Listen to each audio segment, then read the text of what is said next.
Hello সবাই, কেমন আছেন? আশা করি অনেক ভালো আছেন। আমিও ভালো আছি। চলে আসলাম সকাল সকাল রান্না করতে। তো আমার মতো কে কে সকাল সকাল রান্না করেছেন, কি কি রান্না করেছেন অবশ্যই কমেন্ট বক্সে কমেন্ট করে জানাবেন। আজকে রান্না করব পালং শাক। এখানে তেলের উপর আমি আলু দিয়ে দিয়েছি, এখন পালং শাক দিয়ে দেবো। এই শাকটা দেখুন, যখন দিয়েছি তখন মনে হয়েছে কতগুলো শাক, এখন উঠালাম চেয়ে দেখেন আলু তাকিয়ে রয়েছে, তবে শাক নেই। যাই হোক, কী করার আছে, পরে ভাবলাম আরও কয়টা শাক দিতে হয়, সেগুলোতে দেখি এই শাকটা আমার একদম সেদ্ধ হয়ে গেছে, তাই ভাবলাম আর দেবো না। আলুর পরিমাণটা বেশি হয়ে গেছে, মানে শাক পুরোটাই দেওয়া উচিত ছিল। যাই হোক, আর দিইনি। তো এই তো মানে পালং শাকটা ওই পাশে চুলায় হচ্ছে, আর এদিকে আমি আবার কড়াইতে তেল বসিয়ে দিলাম। তেল বসিয়ে আমি এই যে পেঁয়াজ বসিয়ে দিয়েছি, কারণ মাংস রান্না করতে হবে।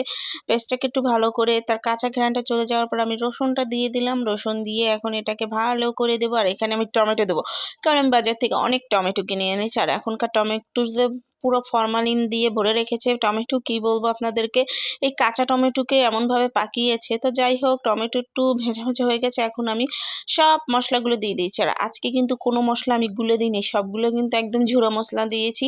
তো এই যে মশলা দেওয়ার পর মশলাটাকে এই তো ভালো করে এখন নাড়াচাড়া করে একটু জল দিয়ে দেবো কষানোর জন্য, তারপর পরবর্তীতে মাংস দিয়ে দেবো। মশলাটাকে কিন্তু ভালো করে কষাতে হবে।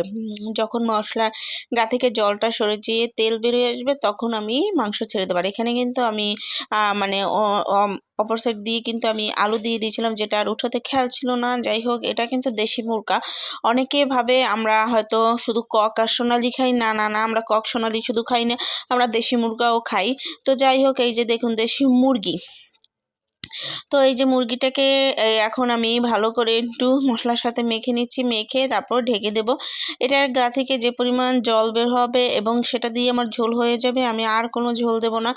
তো এখানে কিন্তু রান্না করতে এসে আমি একটু মানে রেখে ছাদে চলে গিয়েছিলাম, এসে দেখি কিন্তু নিজে একটু হালকা হালকা লেগে গিয়েছে।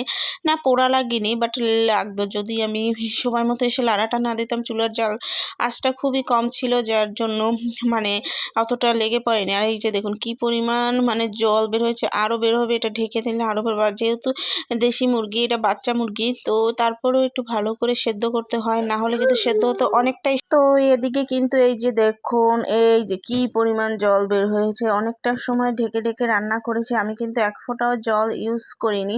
তো যাই হোক, এখানে কিন্তু আমার মাংসটা প্রায় হয়ে এসেছে। এখন আমি এটাকে কিন্তু অনেকক্ষণ ফুটি ফুটি রান্না করেছি, মানে ঢেকে দিয়ে অনেকক্ষণ রান্না করেছি। এখন একটু পরে এটাকে নামিয়ে নেব। তো এটাকে নামানোর আগে আমার হাতের যে ম্যাজিক, সেটা হচ্ছে কি বলেন তো, ধনেপাতা। ধনেপাতা দিলে না মানে মাংস থেকে না একটা দারুণ স্মেল আসে, মানে খেতে এতটাই ভালো লাগে।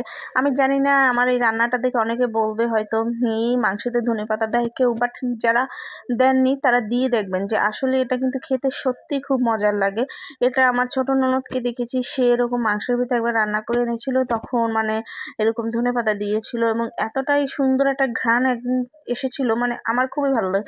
আর সেই থেকে আমি যখনই মাংস রান্না করি, তখন নিজেদের জন্য রান্না করলে আমি একটু ধনেপাতা ইউজ করি এবং খুব ভালো একটা স্মেল আসে। মানে আমার খুব ভালো লাগে, জানি না কার কী লাগে, বাট আমার ভালো লাগে। আমার ফ্যামিলির সবাই খুব পছন্দ করে, আমার ছেলেও খুব পছন্দ করে। তো এখানে এই যে দেখুন মাংস একদম রান্না কমপ্লিট হয়ে গেছে, এখন আমি মাংসটাকে নামিয়ে নেব। তো আজকের মতো রান্না তো এই পর্যন্তই হয়ে গেল, কারণ আমি আগেও বলেছি আমরা মানুষ কম, যার জন্য আমার রান্নাবান্নাও খুব কম হয়। তো এই যে মাংসটা নামিয়ে নিচ্ছি, আমি এই মাংসটা যে কিভাবে নামিয়েছি সেটা যদি আপনাদেরকে দেখাতে পারতাম তাহলে বিশ্বাস করতে পারতেন। তো এই তো রান্নাবান্না একদম শেষ হয়ে গেছে। তো আজকের মতো আমার ভিডিওটি এই পর্যন্ত। সবাই ভালো থাকবেন, সুস্থ থাকবেন, টাটা।